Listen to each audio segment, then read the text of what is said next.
I got one fan. The rest of you suck. All right, I'm Joe Lewis, and I'm about to introduce Adrian Paul. Come on in. Stand up. Give him an applause. Tell him how much you love him. Come on in. Woo!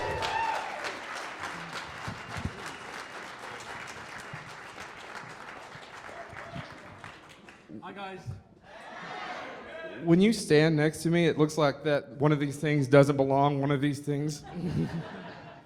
Well, I usually actually, which one's working? This one's working? Hello. Does it work? All right, usually I stand at these things rather than sit, so I can wander up and down and come and point to people and stuff, you know. Oh no, we've got a game that we play here. Is it? Oh. Yeah, absolutely. How are you doing today? I'm good. How are you guys doing? I mean, there's a few people in the crowd out there, isn't there?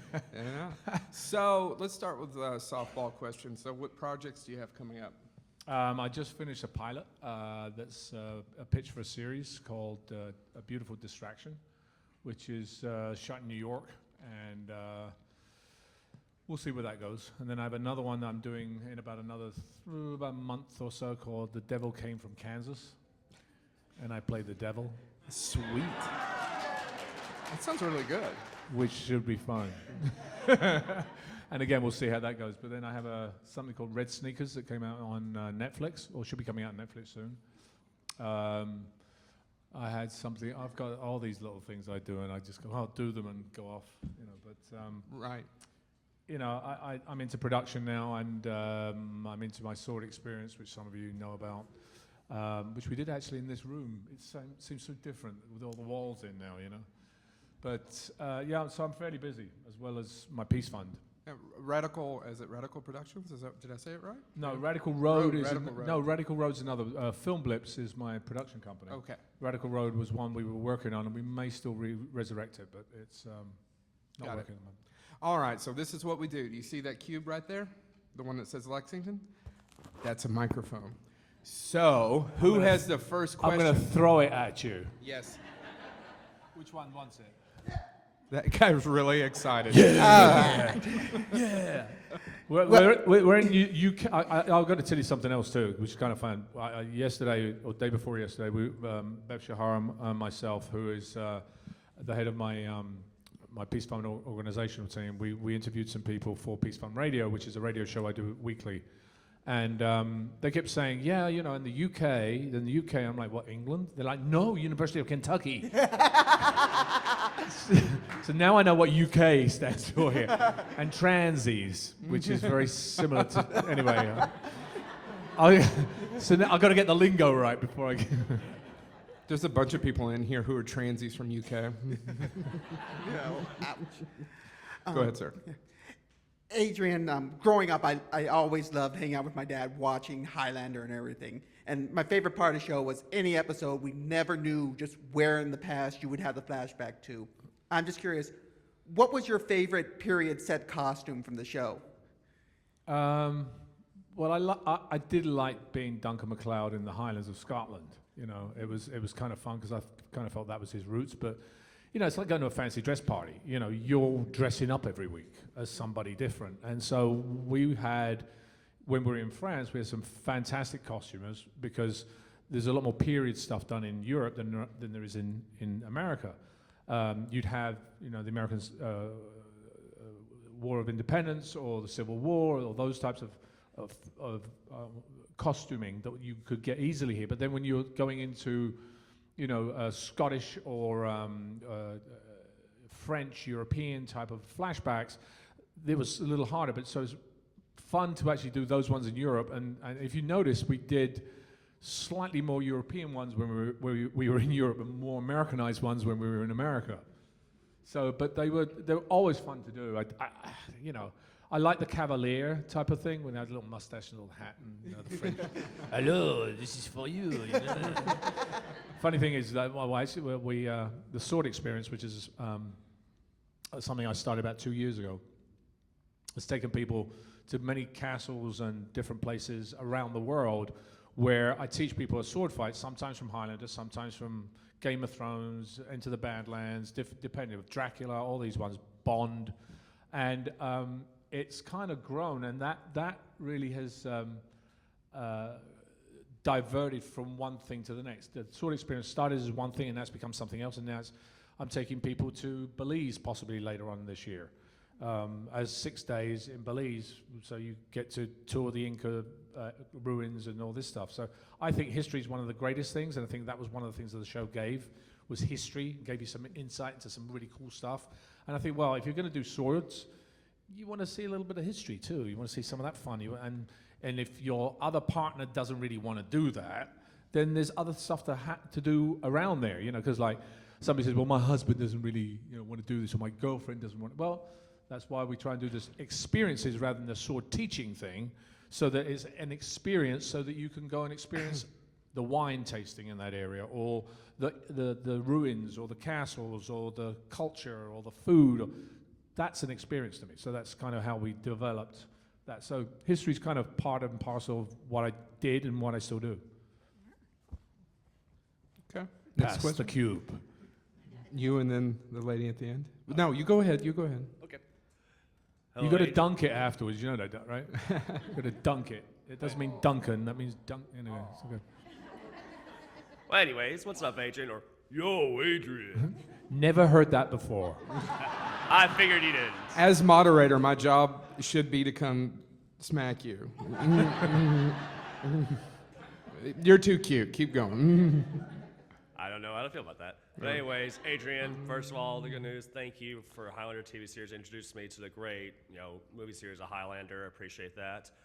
But I had to sadly, I want to ask you about Highlander, the source. Sorry, everybody. How did you feel about doing it? And if you had control, would you have done a better ending toward your character arc as Duncan MacLeod? Sorry. No, it's a perfectly fair question. Highlander the Source was only 3/4 written by the time we started shooting. Because in their infinite wisdom at the time, the producers decided, and this is the problem with films today, they have a great product. Highlander, the first film, was a fantastic product. Yes. And then somebody decided to put it in outer space. The quickening. If you ask the producers of Highlander, well, only one's still alive right now, they'll deny that it actually existed. Highlander 2 never existed. And the Source was kind of the same type of thing, because they went off and said, let's make it about explosions and car chases and bikes. And that's not what Highlander's about. That's the series proved that. You guys didn't watch the series you watched it for different things, the romance, the history, the relationships. But the relationships are what people look at when they're looking at a soap every day. You're not following it for the story, you're following it to see what the relationship is between the characters. And so that's the important part, and I think they forgot that part of it. That's why people go and watch movies. They want to get entertained, frightened, but they want to follow a character and see what characters. That's why you're here to see all these other people, because you're into who they were as a character in whatever series it is. And I think that's got lost in the Source, as well as the fact they really didn't know what to do with the end of it. And it became, one of the producers broke his neck, fell and broke his neck at the launch of Highlander the Source in Cannes. And he slipped and had a few too many to drink, and literally had to have an operation where they took bone out of his hip and put it into his neck. So when we were shooting the actual Source itself, he was there briefly. I was the only producer on set, and I can't tell the director, no, you can't do that, because then I'm the uppity actor doing it. I'm not the producer doing it. So it's a really tough.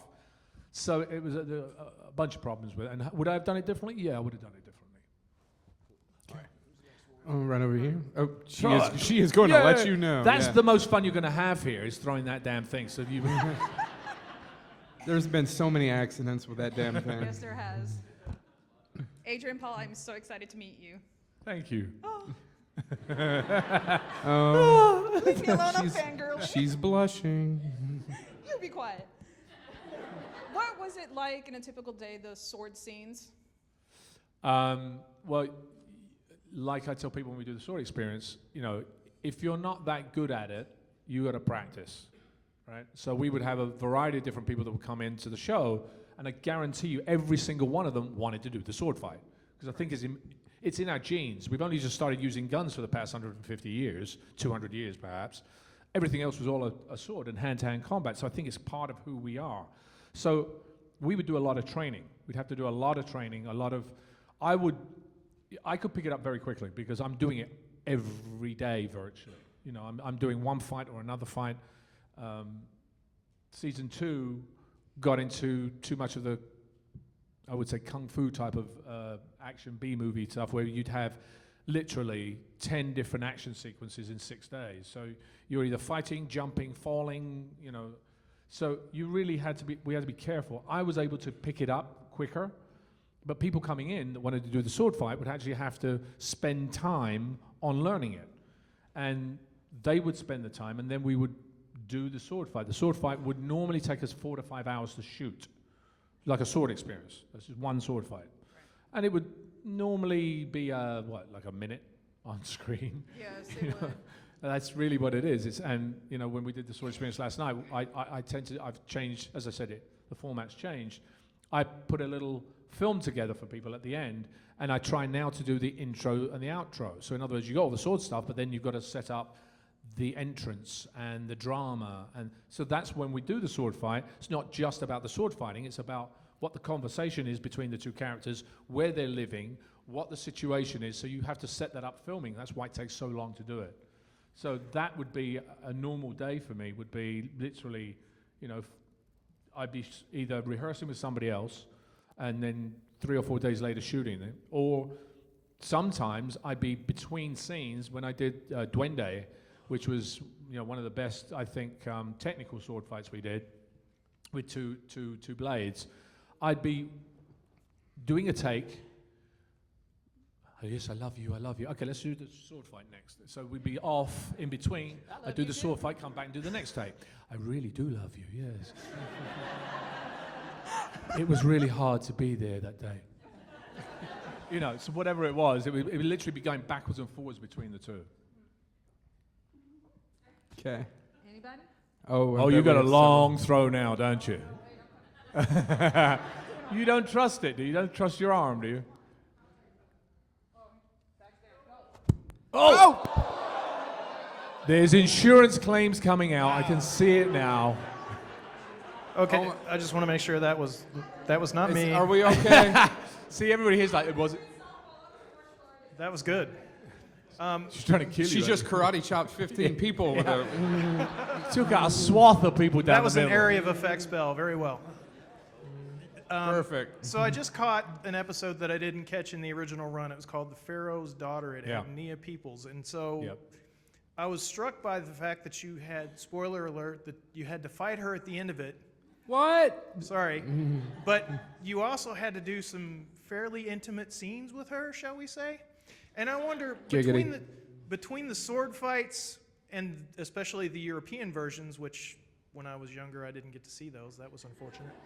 But between those, which ones took more time to figure out and which ones took longer to shoot? Because I gotta imagine maybe in Europe the standards on set are a little looser, but No, yeah, they're not. no, I mean, everybody's got the misunderstanding that the European version is... No, it's not. It's just a slightly different version in the sense of the way it's shot or what they show sometimes, not always.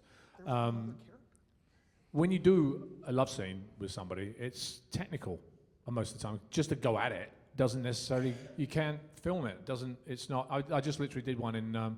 when we were doing a Beautiful Distraction, and we had to go, okay, at this tape we're going to do this piece, and at this tape we're going to do this piece, and then we're going to move over here and do this. So it's all cut up. It's all not just, it's technical. Because otherwise you just can't do that whole exploration of showing things, the hands, or depending on how the love scene is set up. So it would take some time. And it depends on, you have to agree, okay, we're going to be doing this, right?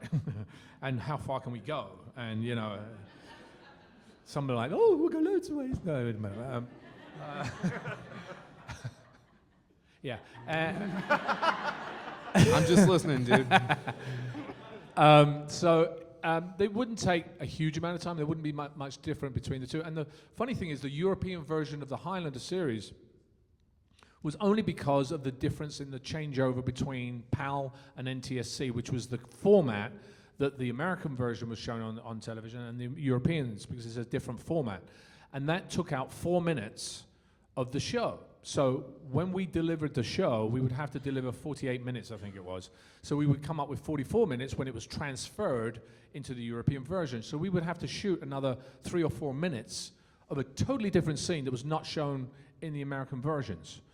And Stan Kirsch and I would normally end up doing those because they'd be quick, we'd put them in there and it would be like, okay, we'll do a walk and talk, because timing was also of the essence. You still had the same amount to shoot, but now you had another scene to shoot, which would take another hour and a half, which takes time in a production. So Stan and I at the time, did any know the Jerky Boys?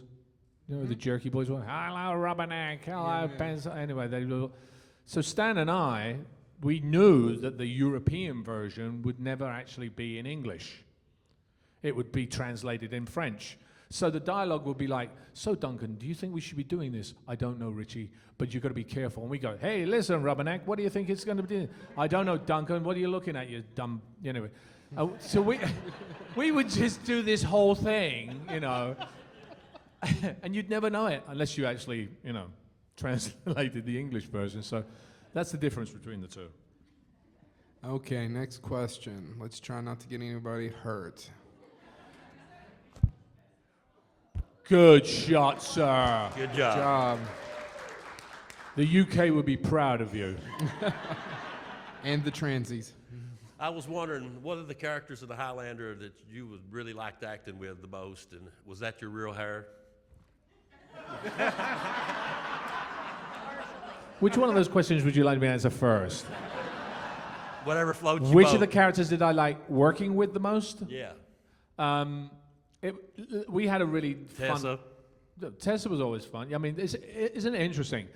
Tessa was only on the show for, I think it was 24 episodes. 23 episodes. And we did 119, I think it was. And yet everybody remembers Tessa. Right? Everybody remembers who Tessa is. Love of your life. Yeah, love of my life, yeah. And not mine personally, that is, So that was, but you have Amanda, who was, would always get you in trouble. Oh, yeah. Yeah, you see, you like getting in trouble, don't you? and that's kind of the thing, Tessa was the love, and it was like the good and the bad, Amanda was like the, come over here, Duncan, and I'll get you into trouble. And Tessa's like, no, come over here, I want the baby. That sounds like my wife. She's French? You've met her. Okay. We was at Comic-Con in Knoxville and met you. Yes, I We remember. done this I remember sword you, actually. experience. Yeah. And my hair was my hair. The first year it was an extension that they put in that looked like rat's tails pretty much. That's why it was in ponytails most of the time, which was hard on the head because when they put it in, to do extensions, they would do a ring like this. They'd take your hair, twist it, tie it up, another one, and then tie the extensions into that. And they did it so tight, the top of my head, the first time was like this. I could press it in.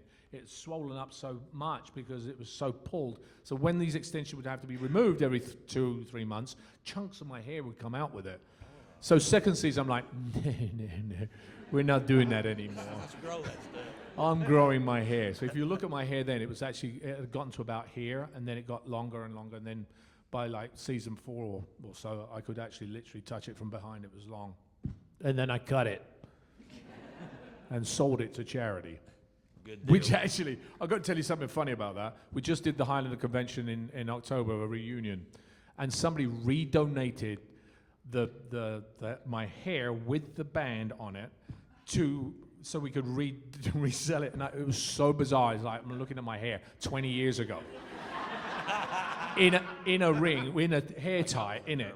And on the note it said, "This was mine and now it's yours. Have fun." I think. Hold on.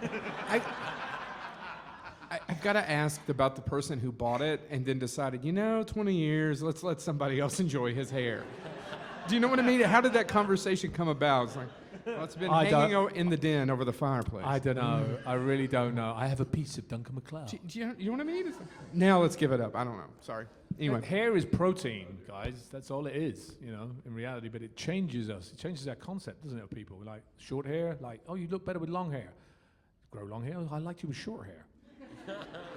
You can never, ever please anybody. Doesn't matter. All right, next question, please. Right Oh, that's a next to short throw. Oh, that ain't fair. I think this lady also wanted to ask a question in this, so throw it to her next. I know she's had her hand up a couple of times. Well, you That's okay. All right, give it. There you go. could have went ahead and asked the question. Yes! Yeah, there we go. I was just wondering, it has to be grueling on you, the time frame that you had to stay at one location. You just stay there until you were finished with the shoot? Yeah, pretty much. I mean, we go, when I first got Highlander, I was living in Los Angeles. And I'll tell you the story how I got it, because basically that was kind of bizarre too.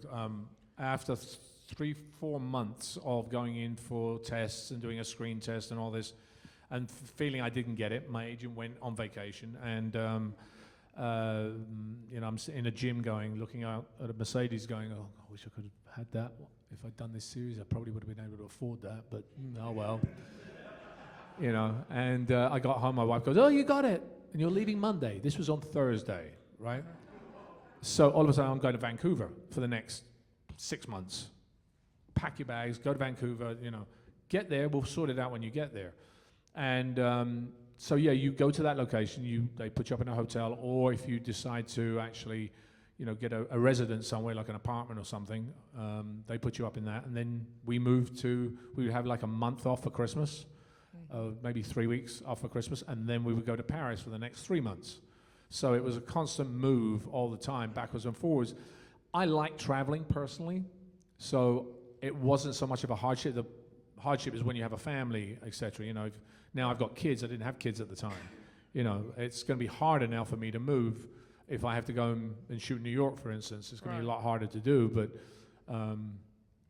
the career is a career and the business is a business. So you have to figure things out. God bless if you actually do get a series, because even though there are hundreds of series out there, literally today, people go, do you know this series? I've never heard of it. Oh, it's huge on whatever channel it's on. There's Hulu, there's Amazon, there's Apple TV now, there's Netflix, there's blah, blah, blah, AMC, right. TMC, GMC, HMC, whatever. And so there's a lot of product out there, and they all shoot everywhere.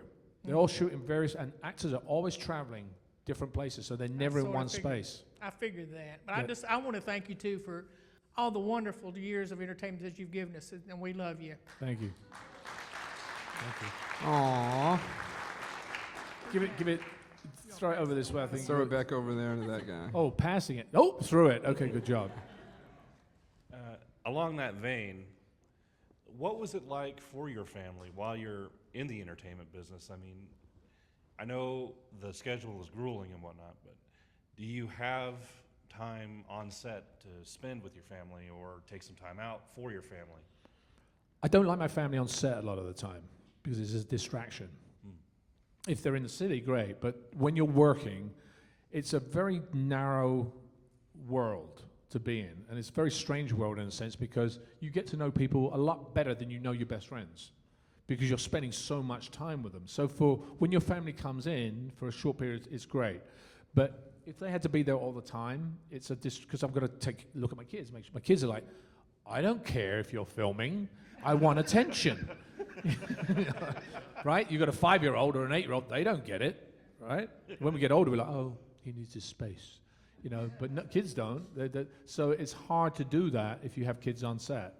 Other than that, at the time, as I said, I didn't have kids. My wife would come up, my first wife would come up and visit occasionally, and then she didn't. So we're not married anymore. And so it's a tough life for when you're moving on relationships. Actors that meet, you watch most actors that have relationships. You got Angelina Jolie and Brad Pitt. They're broken apart now, but they're probably one of the best couples and spent a lot of time together. But a lot of these actors that get together, it's a false economy. Because you're living in a false world. You're not living in the real world. You're not having to deal with the plumbing and the this and the that. You're living in a false world. So everything is you and me and you and me and you and me. And then suddenly everybody else gets involved in it. And I have work to do and I've got this to do. And then you've got all these, and these relationships don't last because it's not real. Until you can actually really live in the real world, then you can have, you know, a proper emotion and a proper relationship. Cool. All right. Next question. We got one right there, and then let's make it to the other side of the room. Just a basic question. You have a lot of people here today that wanted to come here to see you. That's basically all they want to see. Is there anybody in the past or that you have met in the past that you were like that with, That's a or good that question. you have not met that you say, oh, I've got to meet that person? I'd love to meet the Dalai Lama. I know Sean Connery knows of me. I know of him, you know. I'd love to meet Sean because, you know, although now he's a lot older and, you know, I don't know. I mean, he lives up in Scotland now. So that would be a couple of people, you know. Always remember, you know, Bond, James Bond, you know. He was always my favorite Bond because he was the one that was there when I was growing up, you know. So, Right. you know, I mean, listen, there are other guys that have done Bond in a different way. I mean, Roger Moore, who, God bless him, just passed away. You know, I know his family very well because I'm actually godfather to his grandson. So his son is my best friend. And so he did Bond in a totally different way. You know, it was a much more... Then you got the current one, Daniel Craig. Mm-hmm. Much harder, ruthless. Everybody has their thing about Bond. And it's like a character, if you could... They believe that the franchise is the franchise, that the character can change depending on how they want it to change, and that's how it's going to be. And you guys are going to like it or not. Right? And this past Bond is the biggest Bond franchise or biggest films that Bond has ever done. So, you know, I mean, actors I'd like to work with, there's a lot of them. Meryl Streep I'd love to meet. I think she is phenomenal. She transitions into something else when she acts. And that I understand to a degree, but I'm in awe of it. So there are certain actors that can do that, and she's one of them. She's literally the queen of the acting world, you know. So, Okay, cool. Next question. Back over this way. here it is, all the way to the back. Can we Come do on, it? dude, you can do Just it. plug it in. Yeah! All You right. nearly So when we die, let's not dive for it. I didn't want to break it. Because it won't be somebody fell over a chair to be like, dumbass, why did you let them do that? This is the conversation I'm going to hear. So Instead of like stage diving. yeah. With the announcement of the reboot movie, I think maybe coming out 2019, how do you feel about that, The Highlander? And would you like to see maybe a reboot possibly on Netflix for a TV show and maybe be a part of that? How do you feel about maybe that happening? Well, the reboot's been in the works for a while. You know, it's been like 6-7 years probably. They've had a couple of different people attached to it, a couple of different directors, a couple of different actors. Now they have the director from, I'm blanking right now, not John Wick. Yes, John Wick. John Wick director doing it. And the script is apparently very good, but again, I don't know when they're supposed to do it. There's always rumors flying around as to, oh, it's going to happen, and it doesn't. And then, oh, this is pick up. You don't know exactly when they are going to decide to do it. It's basically about money because it's about $120 million. This is going to be a big reboot. If they do it, it's going to be a big reboot. They've also talked about a TV series, possibly, that I've heard of. Again, who knows? Whether they do the series first or not, I don't know. It's an immortal concept, literally. Right? Or 2 or 3 or 500, you know, depending on how much money they make. Let's put it like that. You know, in reality, this idea, everybody, we do it all day long. It doesn't matter what generation it is, we all want to stay young. We all want to live forever to a degree, you know. So we have beauty products, we have Botox, we have all this stuff, you know, all day long. So the idea of actually staying the same as you were for centuries and finding out all this other stuff, this really cool stuff, these fighting things, the eras, and is kind of romantic to us. People say to me, which period would you really like to live in? I'm like, well, to be totally honest, they didn't have bathrooms at that time. They had plague. They had all this stuff. But what we see is the romantic portion of what that looks like to us today. What the reality of it was is very different. So, would it last forever? Yeah, I think it definitely has legs for a new generation, for a younger generation to come and look at Highlander as a new product. And would I like to see it? Yeah, I think it'd be kind of cool. Okay. Next question. Right over here. No, the gentleman there, and then over that way. It's a shorter throw. Oh, you weren't looking. No, he wasn't looking. You weren't looking. Throw it back to him. Sorry about that. I always enjoyed with the television series kind of the special guest villain, starting with Richard Mole, the first episode. It's very much like Adam West Batman, but without the camp. Who was your favorite special guest villain to work with? Oh, interesting. There were a couple, I would say. I mean, Roland Gift was fun to be with. I think who played James Horton, understated villain, guy who played Callus, was a very good villain for us. Who else was there? There was a good villain. I mean, Slan Quince was a nutcase. I mean, he's a big boy, right? And as I said, people could come in and do sword fights. And Richard, actually, I met, obviously I met Richard, but I mean, when I first met him, I saw these 2 lines he'd have from here to here. And I'm like, what is that? It's because he always, if you remember when he was doing Night Court, he'd have that look on his face, right? Mm-hmm. But that look was normal for him. So he'd have these 2 lines. I'm like, wow, they actually really ingrained. Like, we all have them here, those frown lines, which I've got now, but that was but he was an interesting villain, but he's a big boy too, and swinging that big sword he had around. Christoph went to me and goes, Adrian, we need the stunt guy because I'm a little shy because he's swinging it and not safely, So what was the real villain? Because there were very few people I did not get on with in the hundreds of people that came through the show.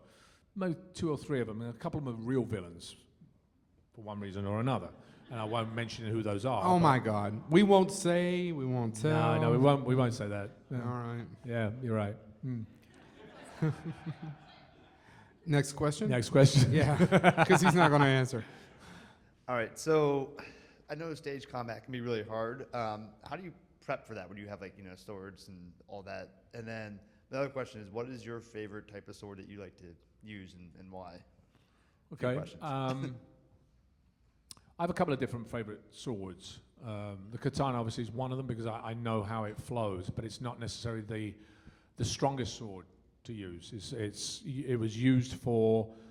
wasn't used for clanging. It was used basically for cutting. To just literally chop an arm off or a leg off or a portion of something. So very quick, finished, over and done with.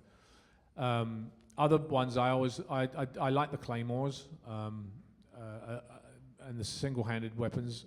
Because it's single-handed, but you've got to know how to use a single-handed and not have this hand out here, because otherwise you'd have it chopped off. 'Cause if you look at the first season of Highlander, when I was using single-handed with a katana, which is not the use you would use it on, the reason why I did that was because Bob Anderson was a fencing instructor, and everything was here with him, right? However, not having done fencing, I'd end up having it out here, and you'd see this hand dangling. What is that exactly? I did enjoy the bucket blades, the sabers, because of the handling of them, the single-handed. To me, I like movement, so I like blades that can actually move rather than having a huge, broadsword that is just there to chop horses' legs off and decapitate the rider as he falls off the horse. You didn't know that, did you? Yeah, that's what they used to do when a horse was riding towards them like this. They take the Germans would have a 6-foot broadsword that they would just literally swing like that, take the horse's legs out, so as the horse fell forward, the rider would fall off. So the action was like this, and down on top of the rider as he fell. So that's not my style. I don't like being in front of horses, except in Kentucky, of course. So that sword. What was the other question? I've gone and bought. And how do you prep for training because of stage how did combat? I prepare? Well, when you're younger, you just bounce. I don't bounce as easily anymore, so a lot of stretching, does help. And, when I do my events, I make sure people are warmed up, joint-wise and muscle-wise, because you think you're doing something, it's the next day you go, oh, what is that? And you pulled something you didn't even know you pulled. So preparing that way would always be, if we had jumps and stuff to do, you would definitely, work out your hamstrings and that to stretch them out properly. And I was in the gym a lot, now I do CrossFit. I do a lot of CrossFit. I've lost like 15 pounds in about 3 months. But now I'm back better than I was a few months ago, but not quite as I used to be, it's a process, and I think training today is different. You see football or basketball or baseball, all those training, and soccer as well is the same thing. The things these guys can do today than they did 30, 40 years ago is amazing. You're getting, bigger scores done, records being broken. Why? Because the training is so much more scientifically done, and the same thing happens when you train for sword fights. You're much more scientific in how you're approaching that. So I think there's better results to happen. Okay, we've got time for maybe 2 more questions. We've got one up here, and then, just go ahead and throw it. Go ahead, throw it. Can we do it? Come on, dude. And it's in the air, and it's there, and it's... Oh! That was a good throw, though. You would not play football, would you? There's no receiver in you, is there, really? I know at a lot of panels with a lot of the actors, they say when you're on the set, it gets really intense and stuff, so they get into some really crazy pranks just to blow off steam and such. Were there any memorable pranks at the Highlander series that you can think of? Pranks or blow-ups? Pranks. Pranks. So the let's moderator wants to hear about blow-ups. Let's stay with pranks. Yeah, I have blown up. Once, maybe twice I blew up. Anyway, we'll leave that alone. Pranks. We would, Stan and I would always be pranking each other. There'd be one time, and you ladies who have been here before, these 2 ladies are part of Adrian's Angels. God bless them. There's a group of ladies that follow a lot what we do, and they've heard this story before, but I'm going to tell it again. There's one time, we used to have one director called Dennis Berry. And Dennis Berry was a very emotional, vocally physical person. You did it! This was Derek's normal speaking voice. And he would do strange things on set. He'd be screaming at the crew. He'd be screaming at this person, screaming at that person. And one time, after, I think it was the 2nd, 3rd season, I don't know if you remember the training sequence Richie and I did on the hill. I think it's in the opening credits where me and him are doing the whole Carter and all that. Well, that day we shot that was in Vancouver. And it was early in the morning. Stan and I turned up. And we started doing stuff, and we were on an open. We were close by I think it was the lighthouse we were shooting it close, and there was like 2 little hills. We were on one hill, and there was another little hill over there somewhere. And we have the production people, holding people coming from viewing what we're shooting. And there's a production guy up on the hill over there, and all of a sudden I hear Dennis Berry go, "No, you're eating a banana on my set!" Get off my set! He took the guy off the set because he was eating a banana while we were rehearsing. So I told Elizabeth Grayson this, and she said, okay. I said, let's have fun. So okay, so the next day, there's a close-up shot of me and Amanda, like, hi, Amanda, blah, blah, blah.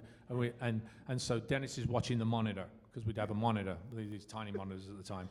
He's watching the monitor, and just as we were just about to say, yes, Duncan, I love you, or whatever it was, up comes the banana, and we go,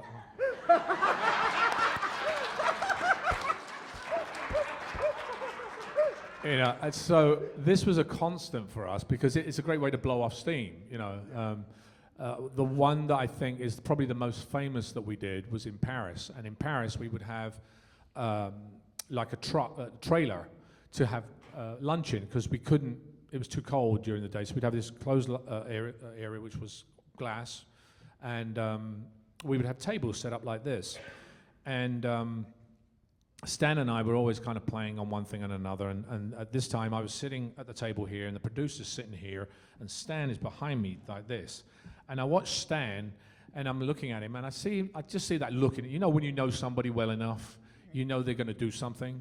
So I see Stan, and he grabs the basket of bread and grabs a piece of bread and does this. And I looked at the producer and I said, you know, Stan is about to throw a piece of bread at me. I'm pretty sure if he does, this cream pie is going to go at him. And the producer goes, no, you can't do that. You're in costume. You can't. And as that happens, Stan gets up and throws the piece of bread, which I duck. And in the same way, I pick up the pie and I went, and I hit him here like this with the pie. He then takes his pie and throws it at me. Then there's another pie. The entire wall. Like, we're covered in cream. So that was offset. But those types of things we were doing all the time because, you know somebody, you got to do something a little different. As long as it didn't interrupt production, we'd have fun doing it. All right, well, It's the last one. we got time. One quick one, really quick. We're running low. Yeah.